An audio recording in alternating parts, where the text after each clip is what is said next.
I'm Tian. At the just concluded APEC Leaders Week, the most debated topic is how to jumpstart the economic recovery after years of pandemic and geopolitics. Rebuilding trust, emphasizing on higher quality growth and real performance rather than rhetoric has been emphasized at the scene-setting opening panel I moderated at the APEC CEO Forum in Bangkok during the APEC Leaders Week. I'm now bringing to you this discussion. APEC's future is also a nod to the past. We must leverage our region's core strengths and values as the premier forum in the Asia-Pacific, as an incubator of cutting-edge ideas, as a pathfinder for collaborative solutions to new and emerging trade issues, and as a laboratory for forward-looking and responsive economic and trade policies. I would invest now as far as I can, and particularly invest into being at the top of the digital and green economy, because this will pay the dividends in the future, being at the forefront of the digital and green economy. The economy that we have today, and the economy that has served us so well over the last number of decades, is no longer fit for purpose. It needs to be rewired and rethought and reshaped and re-engineered in new and different ways. First of all, short-term versus long-term. Every one of us here face that question. You talk about investment. Wonderful, but where's the money? Short-term. What about the future? How do we know that? We love the directions you three gentlemen pointed to all of us in the Asia-Pacific, but we cannot guarantee the certainty of the future you described. So, what about short-term, long-term? Certainly, we have to think long-term, and as I mentioned, we have to think in strategic terms. This does not exclude to be very preoccupied with certain short-term issues. I'm thinking particularly, and here, by the way, this region has a great advantage with a higher macroeconomic stability in general compared to some of the European countries, because fiscal policies are now very difficult to be adopted in order to invest into the future. As you rightly said, we have squeezed out the national budget and the capabilities of government facilitating investments into the future. So business has to come in. What about for a president of a country in the Asia-Pacific? Short-term, long-term? Well, I will be specific to the Philippine experience. Short-term issues are very simple. It is actually, at this point, it is survival for many of our people, simply because prices of fuel, prices of food has risen up to such an extent that they simply cannot afford to survive without assistance from the government. And hence, we are still presently in the Philippines providing just direct cash transfer payments. This is not something that we prefer to do. I don't think that anyone is particularly enamored with direct cash transfer payments. But it is the only way that we can mitigate the situation that our people have. So that is something that we are hoping with the creation of jobs and with the growth of the economy to slowly begin to dial down. And it is with the pandemic beginning to ease, at least in our case, then there's a great deal of hope that that emergency situation will slowly resolve itself into some kind of normalcy. In the long term, there really are, I agree with Mr. Moritz, the changes that need to be made are structural. They have to be done structurally because this is a different world, this is a different economy. And as we were discussing in the green room, he says, we're not playing catch up. And I said, even if you were, what are we trying to catch up to? 2019? I don't think that that's the plan. And so we have to be, we cannot be too married to the ideas that we were holding as truths before, and we have to be willing to make big changes, but with recognition that from what is actually happening around the world.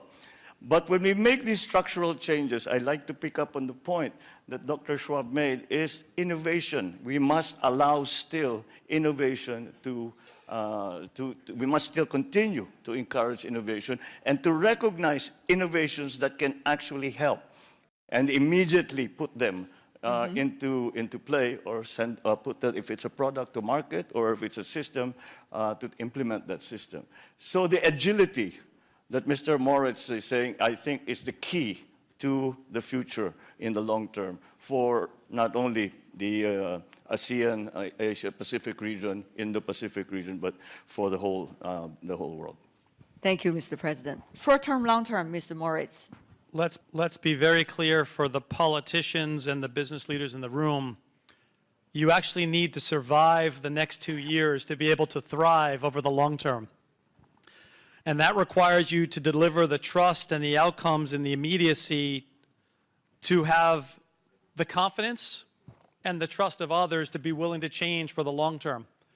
You need to deliver the results in the next 2 years to find the investment capacity to fuel the future. So as we think about this, it's a combination of two things. One is making sure you're delivering on the explicit needs in the short to enable the success in the long. Second is to describe and enable the journey. Right now, we talk about climate, for example, and Klaus's point and the President's points. It is not so black and white or binary to stop X and to move to Y. That'll be catastrophic to some economies and communities. It is the journey, a just and inclusive journey, that's going to be very important. And making sure that narrative is better understood by our stakeholders to better manage the short and long term is very, very important. Second question.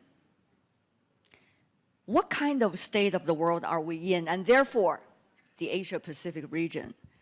Is it being defined as, you know, I could use in many different languages to describe the same thing or similar things, but in English it will be rivalry, competition, or cooperation, which we have seen in trade mechanisms, at least in the Asia-Pacific region for decades.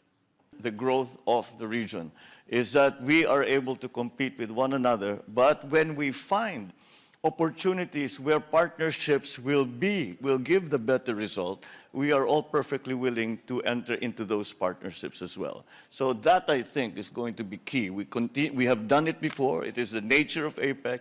If we continue to do that and strengthen that, I think it will be to the great benefit of all countries. Thank you.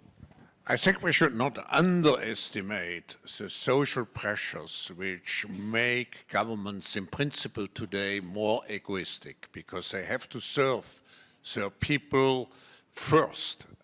But it's a responsibility, despite this situation, for business leaders and particularly for political leaders. And it is the helpfulness of organizations like APEC, like the World Economic Forum and so on, to remain the connectors on the global level. Because we never should forget, we are one humanity. And in the old ages, we had the village cooperations and we had national cooperation. Now we need global collaboration if we want to survive. Just look at climate change. There's days where we compete fiercely with our competitors. There's days we come together to collaborate on societal opportunities, and we did so working with the World Economic Forum, where the consulting and accounting firms came together to land a recommended set of metrics, because the challenge was not business and a P&L, it was societal. Likewise, countries and companies need to do the same. The challenges we see today, and COVID, it was one small example, albeit a challenging one, climate being the next, cannot be solved with competition in mind. And it does not limit itself to geographic borders or competitive landscapes. So it has to be compete when appropriate and collaborate as much as possible, to the extent possible. And as we sit here today, we are starting to see more signs where the world is trying to take those on, coming out of the G20 meetings or some of the other meetings that have been recently announced. And that hopefully gives us some more bright spot in the world of clouds that we see in front of us. Just very briefly, you all talk about building trust. It's not easy. Building trust or rebuilding trust. We know how difficult it is, especially over the past few years. We might not be able to see to each other in person.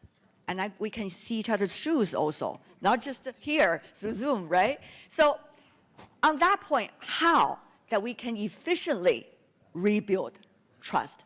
You need to engage and listen carefully.